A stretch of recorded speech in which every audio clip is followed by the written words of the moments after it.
안녕하세요. 김영민 변호사입니다. 이번 시간에는 형사재판을 진행하다 보면 종종 문제가 되는 위법성 조각사유에 대해 이야기해 보겠습니다.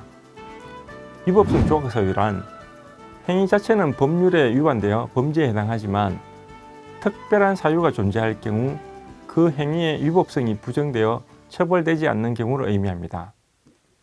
쉽게 말하면 어떤 범죄 행위에 해당하기는 하는데 이 정도 가지고도 처벌받아야 해? 할 정도로 뭔가 억울한 느낌이 들 때 주장할 수 있는 겁니다. 정당방위에 대해서는 많이 들어보셨을 텐데요. 정당방위 같은 것이 바로 위법성 조각사유에 해당합니다. 예를 들어 강도가 칼을 들고 막 달려드는데 제가 마침 태권도 유단자입니다. 그래서 뒤우리차기로 턱을 차서 기절시켜 버렸어요. 이런 경우에 폭행죄나 상해죄로 처벌된다고 하면 뭔가 일반 국민 법감정과 동떨어진 느낌이 들잖아요. 그래서 이럴 때에는 위법성이 없다고 봐서 유죄로 인정하지 않는 것이 바로 위법성 조각사유입니다. 위법성 조각사유로 형법에 명시적으로 규정되어 있는 것은 정당방위, 긴급피난, 자구행위, 피해자의 성낙, 정당행위가 있습니다. 그런데 실무에서 정당방위 등은 요건이 까다로워 법원에서 잘 인정해주지 않습니다. 대신 정당행위를 주장해서 무죄를 받는 경우는 종종 있기 때문에 이번 시간에는 정당행위에 대해서 자세하게 알아보겠습니다. 형법 제20조는 법령에 의한 행위 또는 업무로 인한 행위, 기타 사회상규에 위배되지 아니하는 행위는 벌하지 아니한다라고 규정하고 있습니다. 법령에 의한 행위란 공무원의 직무집행행위, 예를 들면 경찰이 형사소송법에 따라 압수수색하는 행위가 여기에 해당합니다. 업무에 의한 정당행위는 정신과 의사가 환자를 치료하기 위해 감금하는 행위가 여기에 해당합니다. 그리고 가장 많이 논의되는 게 바로 기타 사회상규에 위배되지 않는 행위입니다. 사회상규란 국가질서의 존엄성을 기초로 한 국민 일반의 건전한 도의감 또는 공정하게 사유하는 일반인의 건전한 윤리감이라고 대법원 판례는 정의합니다. 그런데 무슨 말인지 잘 어려우시죠? 변호사인 저도 금방 딱 와닿지는 않습니다. 쉽게 말하면 국민 정서상 이 정도에는 허용되어야지 이것까지 국가형벌권이 개입하면 너무 과한 것 아니야?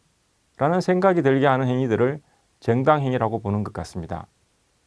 몇 가지 사례를 통해서 이해해 보겠습니다. 첫째, 소극적인 방어 행위를 들 수 있습니다. 길을 가다가 상대방이 먼저 공격해 올 때 자신을 보호하기 위해 소극적인 방어를 하는 경우가 있습니다.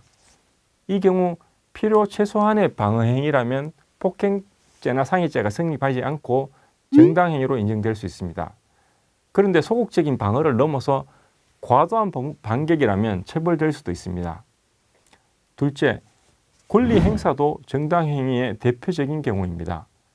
예를 들면 채권자가 채무자에게 채무를 갚으라고 요구할 때 다소 강하게 압박을 하거나 돈을 갚지 않으면 법적 조치를 취하겠다라고 말하는 경우, 혹은 채무자가 사회적으로 유명한 인사일 경우 언론에 알려버리겠어 라고 말하는 경우가 있습니다. 이처럼 권리를 행사할 때 필요한 범위 내에서 조금 강하게 나온 정도라면 정당행위로 인정될 수 있습니다. 셋째, 단전 단수 조치도 많이 문제되는데요.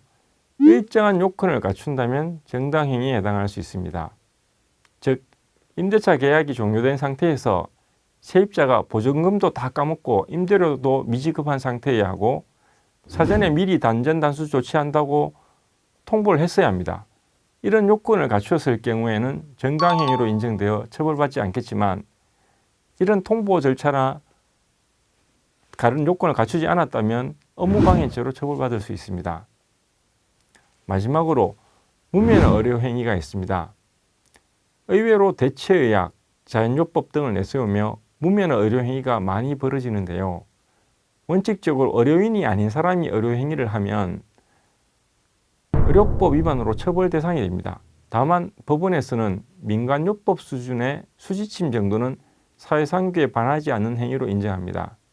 그런데 채침, 봉침 이런 것은 의사 자격증이 없는 사람이 하면 다 처벌 대상입니다.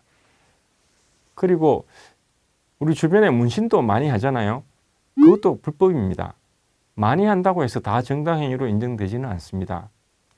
정당행위 주장은 반드시 법원 단계에서 할 필요는 없습니다. 수사 초기 단계인 경찰이나 검찰 수사 단계부터 정당행위에 관한 주장을 해두면 이후 형사재판 절차에서도 유리하게 적용할 수 있습니다. 처음부터 정당행위를 일관되게 주장했다면 판결에 유리한 영향을 줄 수 있으므로 억울한 상황에서는 적극적으로 정당행위 주장을 하는 것이 도움이 될 수 있습니다. 좀 흥미로운 사례를 하나 들자면 생일빵이라고 해서 친구들이 피해자의 생일날 과하게 때린 경우가 있었는데요. 그 정도가 지나쳤다고 처벌을 받은 경우도 있었습니다. 그렇다고 생일빵이라고 딱밤 정도 때렸는데 이것도 폭행으로 처벌받지는 않겠지요. 이렇게 정당행위로 인정될지 여부는 케이스 바이 케이스로 판단해야 합니다. 어떤 행위는 무조건 정당행위야, 이런 결론을 내릴 수는 없는 것이라는 뜻입니다. 특히 수사 단계에서는 정당행위를 주장하더라도 잘 안 받아주는 경우가 많습니다.